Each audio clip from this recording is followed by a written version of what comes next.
Nëse erdhët të dashur Luan, në Letrat Refejnë, jam Diana dhe do bëjmë lezimin e juaj të radhës.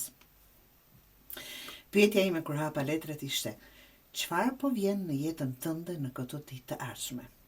Me këtë që shikoj, ky lexim për Luanin është shumë emocional, por edhe shumë i qartë.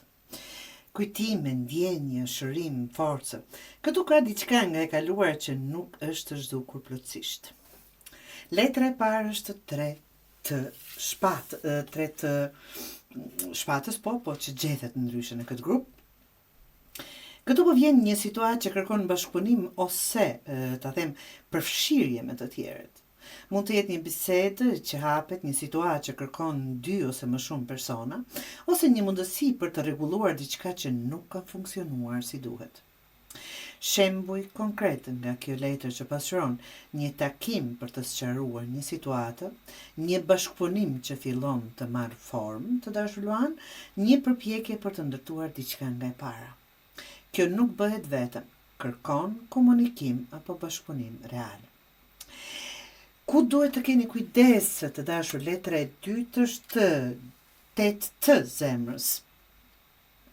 Këtu del shumë ndjenje, emocione, por edhe një rrezik për të mbetur të lidhur emocionalisht, të dashur Luan.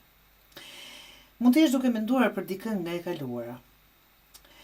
Mund të jetë duke u kapur pas një ndjenje që nuk është më si më parë, një dëshirë që nuk u plotësua plotësisht.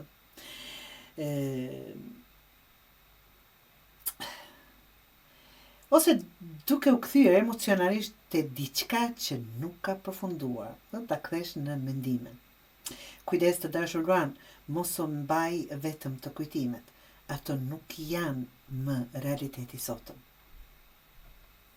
Mundësitë që po vinë, mundësia që po vjen, është qëndrueshmëria, temperance. Këtu vjen balanca, pra. Pas gjithë këtij emocioni vjen qetësim, një rrjedhë më e lehtë, ose një mundësi për të rregulluar diçka në mënyrë më të matur, më të mençur, më të pjekur. Shembull që mund të jap konkret të dashur është një bisedë që nuk shkon në konflikt, nuk mbaron me konflikt, por me një farë lloj mirëkuptimi. Me dikë që keni lëmpezur. Mund të jetë një situatë që nuk është stabile, po stabilizohet, ose një ndjenje që nuk të trazon më si më parë. Kjo është mundësi për të mos e tepruar, e as me ndjenje, e as me reagim, të dashur Luan. Letra e 4, çfarë duhet të bëni konkretisht? Është strength, forca. Këtu kërkohet forcë, por jo ajo që mendojmë ne të muskujve, të dashur, siç po e bën ky, po e shkul atë pemë nga rrënja, ta them kështu. Jo forcë për të luftuar, po për të kontrolluar veten. Kjo do të thotë të mos reagosh më njëherë. Të mos ndjekësh çdo ndjenjë që të vjen. Të mos e humbasësh kontrollin për një situatë emocionale.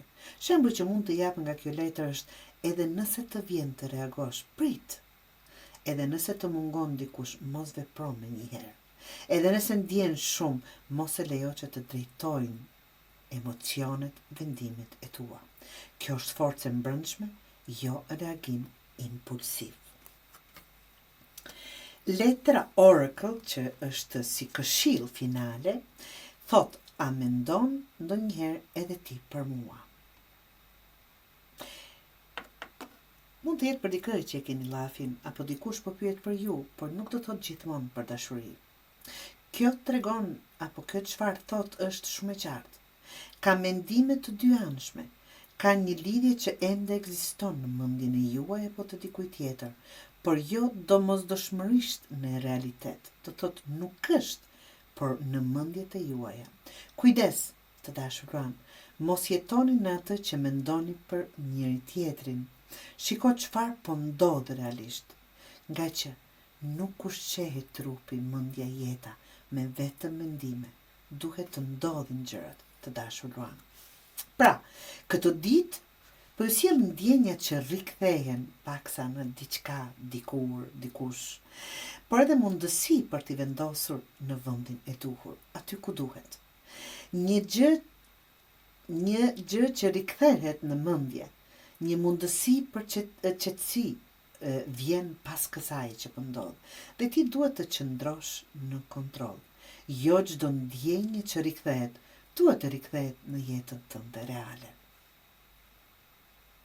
Pra, jo domosdoshmërisht atë çfarë mendojmë është e duhur gjithmonë për ne.